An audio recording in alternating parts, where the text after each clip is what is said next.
नमस्ते बच्चों, जय हिंद, वंदे मातरम। मैं धनपाल देठलिया और आपका एक बार फिर से स्वागत है मैजिक मैथ्स के छोटे सेशन में, जिसका नाम है 4D सीरीज। 4D यानी कि डेली डोज बाय धनपाल देठलिया, और एक ऐसी इंपॉर्टेंट सीरीज जिसमें एक इंपॉर्टेंट क्वेश्चन का डोज आपके लिए डेली लेके आता हूँ। और इस इंपॉर्टेंट क्वेश्चन में हम किसी भी क्वेश्चन का जो एग्जाम में आ चुका है, ऐसे क्वेश्चन को लॉजिक, ट्रिक और कॉन्सेप्ट के साथ इसको हल करते हैं और सीखते हैं कि हम एग्जाम में इसको क्वेश्चन को जल्दी से जल्दी कैसे निकाल पाए, कैसे इसको सोल्व कर पाए। ठीक है, देखो आज का जो क्वेश्चन है, यदि √3 की power n is equal to 729 है तो n का मान आपको ज्ञात करना है। ठीक है, तो n का पावर आप कैसे ज्ञात करोगे इसको। और ये क्वेश्चन जो है देखो, आरआरबी एनटीपीसी 4 जनवरी 2021 में सीबीटी 1 के शिफ्ट 1 में क्वेश्चन पूछा गया है। ठीक है, तो आपसे पूछा क्या है कि आपसे पूछा गया है कि √3 की पावर n है, n की पावर जो √3 की पावर n है उसकी वो 729 के बराबर है। तो आपको n का मान ज्ञात करना है कि n का मान क्या होगा। तो जब ऐसी स्थिति बने तो हमको क्या करना है, जो दोनों साइड के नंबर है इनको नंबर सबसे पहले बेस सेम करना है। ठीक है, कैसे भी बेस सेम कैसे करेंगे हम इनको, देखो ये जो √3 की पावर n है, हम इसको ऐसे लिख सकते हैं कि इसको अगर 3 है तो यहां पर कुछ नहीं लिखा है, यहां अगर कुछ नहीं लिखा है इसका मतलब ये क्या है, स्क्वायर रूट है, तो इसका मतलब ये 2 है। तो हम यहाँ पे लिख सकते हैं n/2। ठीक है, यहां पर हम n/3 की पावर n/2 लिख सकते हैं। ठीक है, और ये क्या है, इसको हम कैसे कर सकते हैं, हम बोल सकते हैं कि ये 9 का क्यूब है। ठीक है, 9 का क्यूब है। अगर 9 का क्यूब है तो हम क्या बोल सकते हैं कि 9 का क्यूब को हम बोल सकते हैं कि 3 × 3, 9 को बोल सकते हैं 3 × 3।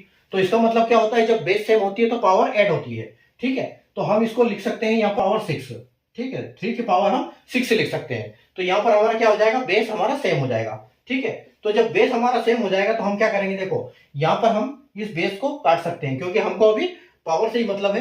तो यहाँ पर n/2 की पावर के बराबर क्या है, 6 है। ठीक है, तो यहाँ पर आपका n क्या हो जाएगा, n की पावर क्या हो जाएगी, ये 2 इसके साथ मल्टीप्लाई हो जाएगा, यानी 6 × 2, यानी कि n की पावर जो आपके आएगा वो क्या आएगा, 12 आपका आंसर आएगा, यानी कि 12 आपका आंसर फाइनल हो जाएगा।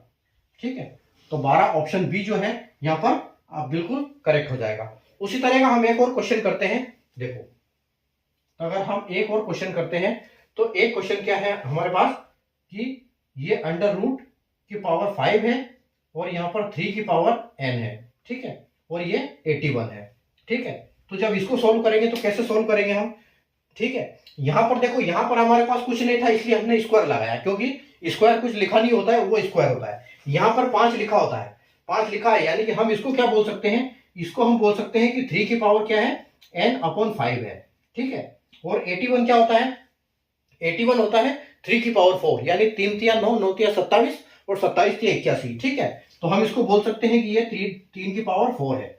ठीक है, तो और आगे बढ़ते हैं, तो अगर हम इसको 3 से 3 बेस यहाँ कट जाएगा तो हमारे पास बचेगा क्या, n/5 इज इक्वल टू 4। तो आपके पास यहाँ पर n की वैल्यू क्या आ जाएगी, 4 × 5 यानी कि 20। तो यहाँ पर 20 जो है आपका आंसर हो जाएगा इसका। ठीक है, तो n की वैल्यू आपकी क्या आएगी, 20। तो उम्मीद आपको कॉन्सेप्ट इसका समझ में आया होगा। ठीक है, तो अगर कॉन्सेप्ट समझ में आया, सेशन को लाइक और शेयर कर दीजिए, चैनल को सब्सक्राइब कर लीजिए और बेल आइकन को ऑल पे प्रेस कर लीजिए। और अगर फेसबुक या इंस्टाग्राम पे आप देख रहे हैं तो इस पेज को फॉलो करना बिल्कुल ना भूलें, ताकि ऐसी इंपॉर्टेंट वीडियो की नोटिफिकेशन आपको मिलती रहे और आप ऐसे इंपॉर्टेंट क्वेश्चन डेली सीखते रहो। Thank you.